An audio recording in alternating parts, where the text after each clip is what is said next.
दिखे मस्त, चले ज़बरदस्त। ये है मोटोरोला का नया स्मार्टफ़ोन मोटो G24 पावर। पावर शब्द इसलिए क्योंकि ये 6000 mAh की बैटरी के साथ में आता है। अब ये जो स्मार्टफ़ोन है आपको बहुत ही बढ़िया बैटरी लाइफ़ देने वाला है। अब कुछ लोग कहेंगे कि इतना ज़्यादा बैटरी कैपेसिटी दिया हुआ है तो नेचुरली फ़ास्ट चार्जिंग सपोर्ट नहीं दिया होगा। लेकिन मैं आपको बता दूं कि ये जो हैंडसेट है ये 30 वॉट फ़ास्ट चार्जिंग सपोर्ट के साथ में आता है।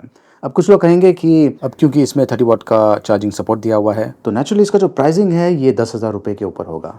लेकिन मैं आपको बता दूं इसका जो प्राइसिंग है वो है 8249 यहाँ से शुरुआत होती है। और ये जो प्राइसिंग है ये ऑफर्स के साथ में है। ये बेसिकली इफेक्टिव प्राइसिंग है। अब कुछ लोग कहेंगे कि ये जो लोग हैं जो कि कुछ ना कुछ एक्सक्यूजेस देते हैं, ये ऐसे लोग हैं जो कि हैंडसेट को खरीदने वाले नहीं हैं। ये जो हैंडसेट है काफ़ी बढ़िया है, काफ़ी बढ़िया प्राइसिंग के साथ में आता है। और ये वीडियो देखने के बाद आपको अच्छा आइडिया मिल जाएगा कि ये जो हैंडसेट है क्यों एक बहुत ही बढ़िया ऑप्शन है। देखते रहिए। तो ये है इसकी बॉक्स पैकिंग। मोटो G24 पावर ये 6000 mAh की बैटरी के साथ में आता है। 50 मेगापिक्सल का कैमरा है और इसमें मीडियाटेक G85 चिपसेट यूज़ किया गया है। ये जो डिटेल्स है क्लियरली बॉक्स पर मेंशन किया हुआ है। मेरे पास ये जो वेरिएंट है इसमें 8 GB रैम है और 128 GB स्टोरेज स्पेस है और ये इंक ब्लू कलर वेरिएंट है। ये है हैंडसेट और देख सकते हैं कि बॉक्स में ये केस दिया हुआ है। स्क्रीन के ऊपर ये फिल्म लगा हुआ है जिस पर अगेन जो की फीचर्स है वो मेंशन किया हुआ है। और ये देखिए ये सिलिकॉन केस के साथ में आता है, ट्रांसपेरेंट सिलिकॉन केस। ये है हैंडसेट, काफ़ी बढ़िया बिल्ड और फिनिशिंग है। प्राइसिंग के हिसाब से बहुत ही बढ़िया है। इसका जो प्राइसिंग है ये है अंडर ₹9,000 विथ ऑफर्स। इसके अलावा ये है सिम ट्रे इजेक्टर पिन, ये है कुछ बुकलेट्स, ये है USB to type C cable. और अच्छी बात यह है कि 33 वॉट का चार्जर बॉक्स के अंदर दिया हुआ है। इसमें ट्रिपल स्लॉट है, आप 2 4G सिम्स यूज़ कर सकते हैं, साथ में micro SD card. Rear side पर कैमरा, ये है volume rocker, side fingerprint sensor. यहाँ पर डोल्बी एटमॉस लिखा हुआ है, ये डुअल स्पीकर के साथ में आता है with Dolby Atmos support. Audio jack इसमें दिया हुआ है। लेफ्ट हैंड साइड पर यह है सिम ट्रे। अब इसका जो पोजीशन है ये एकदम सेंटर में नहीं है, लेकिन कुछ लोगों को इससे भी इशू हो सकता है। इससे कुछ बेसिकली फ़र्क नहीं पड़ता है। और यहाँ पर टाइप सी पोर्ट है, प्राइमरी माइक्रोफोन और ये है स्पीकर वेंट। फिर से बता दूँ इसमें डुअल स्पीकर्स हैं। जो हैंड फील है काफ़ी बढ़िया है और थोड़ा सा भारी है क्योंकि इसमें 6000 mAh की बैटरी है, बट इतना ज़्यादा हैवी फील नहीं होता है। अनबॉक्स करते ही इसका जो डिज़ाइन है मुझे काफ़ी पसंद आया। ये PMMA मटेरियल से बना हुआ है। जो हैंड फील है काफ़ी बढ़िया है और ख़ास करके अगर आप यहाँ पर ये जो कैमरे का मॉड्यूल है इसकी तरफ ध्यान दें तो हर बार कुछ ना कुछ इंटरेस्टिंग करता है मोटोरोला। जो कैमरे का मॉड्यूल है इसके साथ में आपने देखा होगा कि हो सकता है कि आपको जो डिज़ाइन है वो सेम लगे, लेकिन जो कैमरे का पार्ट है उसे अलग ही तरीके से डिज़ाइन किया होता है और यहाँ पर भी काफ़ी अलग तरीके से डिज़ाइन किया हुआ है, एकदम कर्व दिया हुआ है। इनफैक्ट आप महसूस ही नहीं कर पाएंगे कि यहाँ पर कैमरा है। मामूली सा बम्प है, ये देखिए, यहाँ से आपको अच्छा आइडिया मिल जाएगा। और जब आप इस हैंडसेट को हाथों में पकड़ते हैं और दूसरे लोगों की नज़र इस पे पड़ती है तो उन्हें ऐसा लगेगा कि जो हैंडसेट है ये मिड प्रीमियम सेगमेंट का है, लेकिन ये अंडर 10,000 रुपीज़ का है। काफ़ी बढ़िया प्राइसिंग है। ये डेफिनेटली एक सुपर प्रीमियम डिज़ाइन है जो कि आपको अंडर 10,000 रुपीज़ में मिल रहा है। 6000 mAh बैटरी होने के बावजूद भी ये जो हैंडसेट है ये इतना बल्कि नहीं लगता है। इसका जो वज़न है ये 197 ग्राम्स के आसपास है, अंडर 200 ग्राम्स। और ये IP52 सर्टिफिकेशन के साथ में भी आता है, मतलब कि वाटर रेपेलेंट डिज़ाइन है। तो ये है इसका डिफ़ॉल्ट इंटरफेस और ये नियर स्टॉक एंड्रॉयड एक्सपीरियंस आपको देने वाला है। और ये देखिए कुछ अनवांटेड एप्लीकेशंस यहाँ पर लोड किया हुआ है। अब यहाँ पर मैं आपको कुछ चीज़ समझाना चाहता हूँ कि मैलवेयर जो होता है वो अलग चीज़ होती है, मतलब कि वो कुछ ऐसे एप्लीकेशंस होते हैं जो कि सिस्टम परफॉर्मेंस को ख़राब करते हैं। ब्रांड्स आपको वो नहीं देने वाली है। और दूसरी चीज़ है ब्लोटवेयर। अब ब्लोटवेयर में भी दो चीज़ें होती है, एक तो होता है अनवांटेड एप्लीकेशन, इसे आप कह सकते हैं कि अनवांटेड एप्लीकेशन है, और दूसरा होता है अनवांटेड एप्लीकेशन जो कि सिस्टम परफॉर्मेंस को ख़राब करता है। अब ये वैसा एप्लीकेशन तो नहीं लग रहा है, लेकिन इन केस अगर आपको इसे इरेज करना है, रिमूव करना है, तो ये देखिए ऐप इन्फो में जाके आप इसे अनइंस्टॉल कर सकते हैं। मैंने एक ब्रेन टेस्ट को अनइंस्टॉल कर दिया है। तो बेसिकली आपको ज़रा सा ब्रेन लगाना है। अब कुछ लोग इसके ऊपर भी कंप्लेन करेंगे कि क्यों दिया। अब दिया है, अनइंस्टॉल का ऑप्शन भी है, लेकिन उन्हें खरीदना नहीं है। क्यों?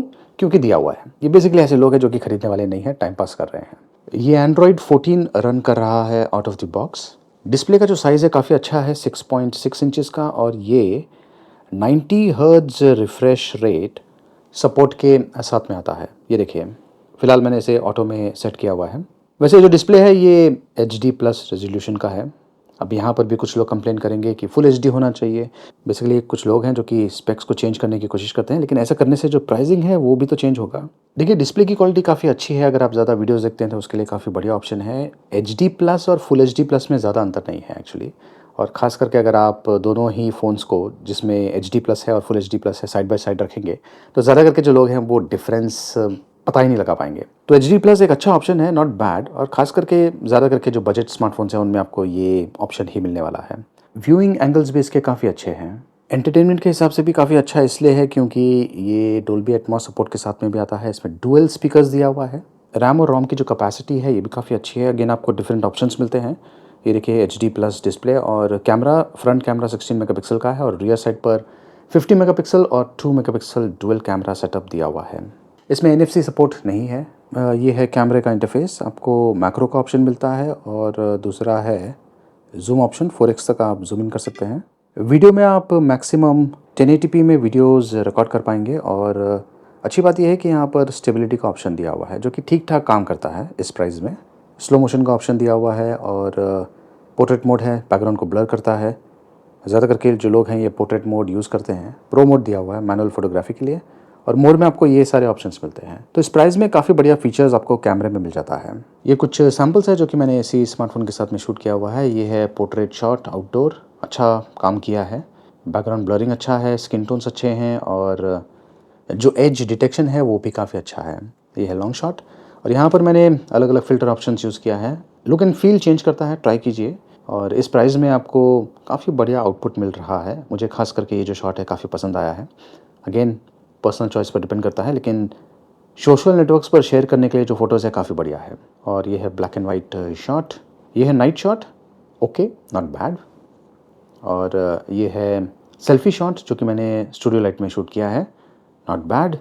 ये है सेल्फ़ी आउटडोर, ये काफ़ी अच्छा आ गया है। और ये है वीडियो जहाँ पर मैं चल के रिकॉर्ड कर रहा हूँ। स्टेबिलिटी अच्छी है इस प्राइस में। कैमरा क्वालिटी मैं कहूँगा कि एवरेज लेवल का है। तो इसमें MediaTek Helio G85 octa core processor use किया गया है, और ये है Antutu बेंचमार्क स्कोर 2,72,000 के आसपास, जो कि ओके है। इनफैक्ट 4 लाख के आसपास का अगर स्कोर होता तो गेमिंग काफ़ी स्मूथली बढ़िया तरीके से आप कर पाते हैं।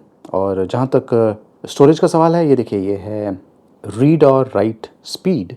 इसमें LPDDR4X रैम है और eMMC 5.1 स्टोरेज है।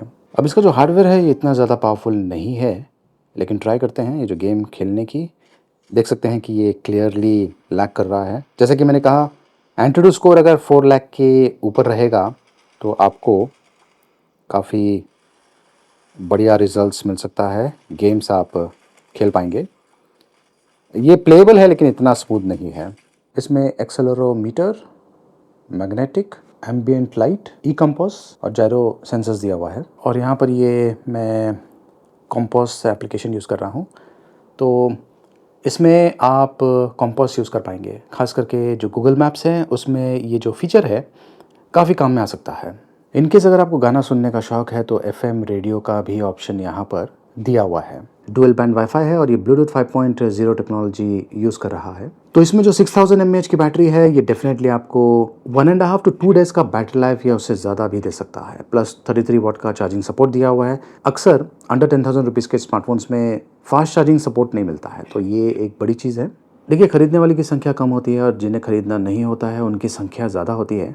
और आज की तारीख में ऐसा हो गया है कि लोगों को अगर ख़रीदना नहीं है, उनके पास बजट नहीं है या फिर उनको जो स्पेक्स है वो पसंद नहीं आया है, तो वो जो हैंडसेट है उसे इग्नोर नहीं करते हैं बल्कि प्रचार करना शुरू करते हैं। उन्हें दूसरे लोगों की टेंशन हो जाती है जो कि शायद वो जो हैंडसेट है उसे खरीदे, क्योंकि उन्हें जो स्पेक्स है वो पसंद नहीं आया है या फिर जो प्राइसिंग है वो पसंद नहीं आया है, तो वो उनका एजम्पशन ये है कि दूसरे लोगों को भी पसंद नहीं आना चाहिए। ये जो लोग हैं बेसिकली रायता फैलाने की कोशिश करते हैं, खुद भी कंफ्यूज होते हैं और दूसरों को भी कंफ्यूज करते हैं। तो ऐसे लोगों से दूर रहिए और खुद आप अपना एनालिसिस कीजिए, और इसके लिए टेक्नोलॉजी को समझना भी बहुत ज़रूरी है। अब देखिए ये 4G स्मार्टफोन है। अब कुछ लोग कहेंगे कि इसमें 4G क्यों दिया है, 5G देना चाहिए। और आज की तारीख में 4G स्मार्टफोन्स कौन खरीदता है? अब ये जो चीज़ है सुनने के बाद कुछ लोग यही सेम चीज़ रिपीट करना शुरू करेंगे बिना सोचे समझे, और कुछ लोग ऐसे भी होंगे जो कि 4G स्मार्टफ़ोन यूज़ कर रहे होंगे और वो भी कहना शुरू कर देंगे कि आज की तारीख में 4G स्मार्टफ़ोन कौन यूज़ करता है। अब देखिए ये एक बजट स्मार्टफ़ोन है और इस कैटेगरी के जो यूज़र्स हैं ये ज़्यादा करके क्या करने वाले हैं, वीडियोज़ देखने वाले हैं, और ख़ास करके शॉर्ट्स या फिर रील्स, उसके लिए ये एकदम परफेक्ट है। और देखिए रील्स के लिए 4G भी चल जाएगा, 5G भी चल जाएगा। 5G पे ऑफ कोर्स आपको ज़्यादा स्पीड मिलता है, लेकिन क्योंकि ये जो हैंडसेट है ये ज़्यादा पावरफुल हार्डवेयर के साथ में नहीं आता है, तो 5G देने के बाद भी अगर होता है इसमें, तो आपको जो परफॉर्मेंस डिफरेंस है वो महसूस नहीं होता, और 5G आने से जो कॉस्टिंग है वो भी इंक्रीज़ हो जाता है। तो जैसे कि मैंने कहा, टेक्नोलॉजी को समझना ज़रूरी है, स्पेक्स अपनी जगह है। और जहाँ तक HD प्लस और फुल HD प्लस का सवाल है, अगेन HD प्लस से आपको बेहतर बैटरी लाइफ मिलेगी।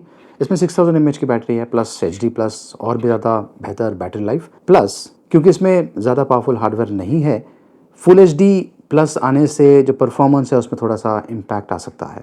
टेक्नोलॉजी को समझिए, उसके बाद में आप इजीली डिसाइड कर पाएंगे कि आपको क्या खरीदना है। दिखे मस्त, चले ज़बरदस्त, और मुझे लगता है कि ये बिकेगा भी फटाफट। लिंक मैंने वीडियो के डिस्क्रिप्शन में दिया हुआ है, देखते रहिए।